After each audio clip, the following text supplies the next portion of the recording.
Selamat pagi para peserta didik sekalian. Bertemu lagi dengan saya, Miss Rizke, dalam pelajaran prakarya dan kewirausahaan.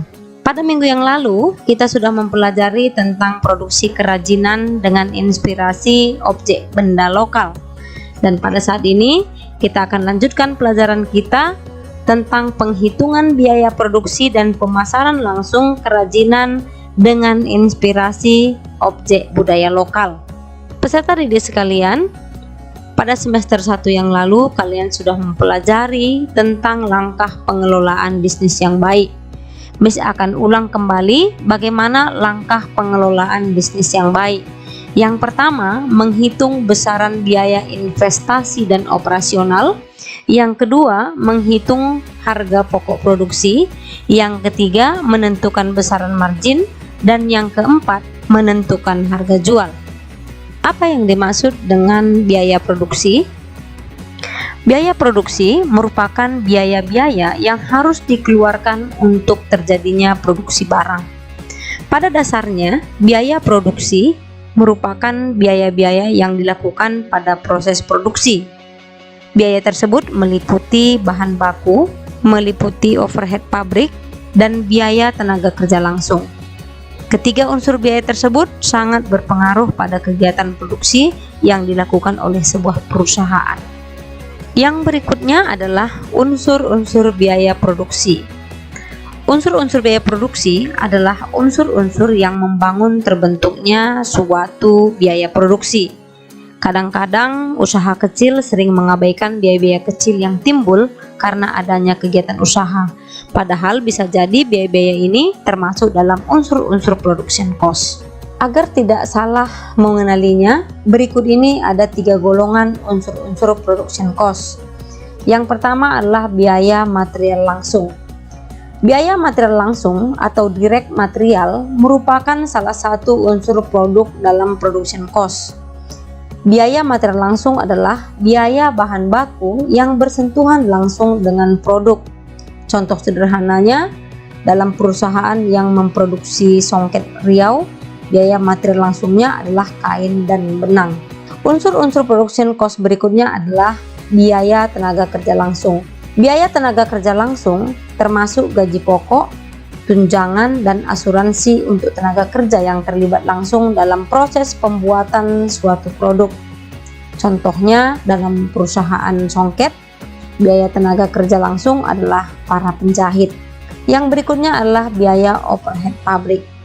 Selain biaya material langsung dan biaya tenaga kerja langsung, unsur production cost lainnya adalah overhead pabrik atau BOP. Biaya overhead pabrik adalah biaya yang tidak langsung berkaitan dengan proses pembuatan produk, namun cukup memiliki peranan dalam dibuatnya produk tersebut.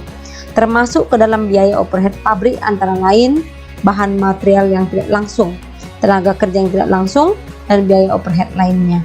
Berikutnya adalah biaya produksi dalam laporan keuangan.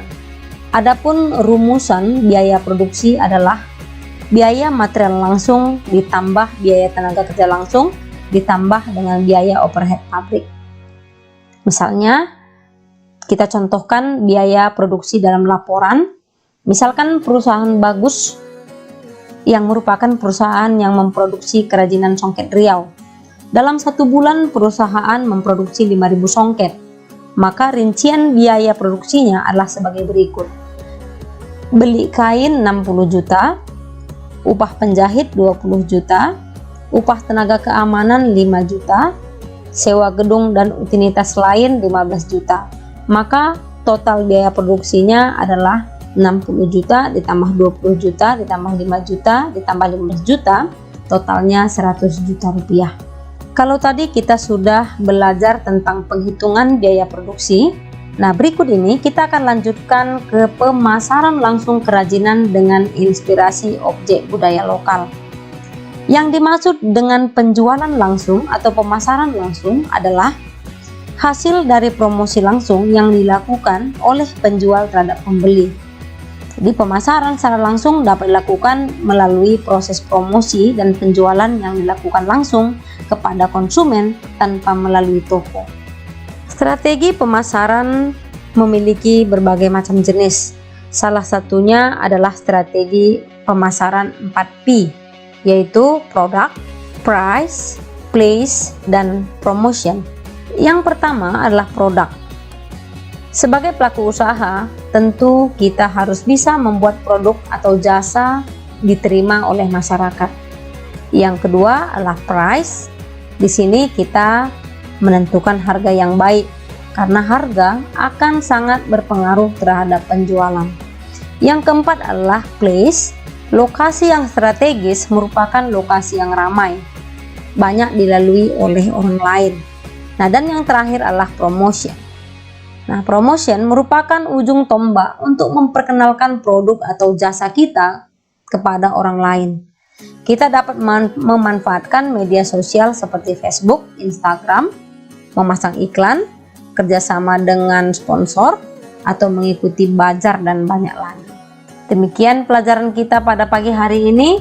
Semoga apa yang sudah Miss sampaikan bisa dimengerti dan dipahami, dan untuk lebih jelasnya lagi kalian bisa melihat buku halaman 23 sampai halaman 28.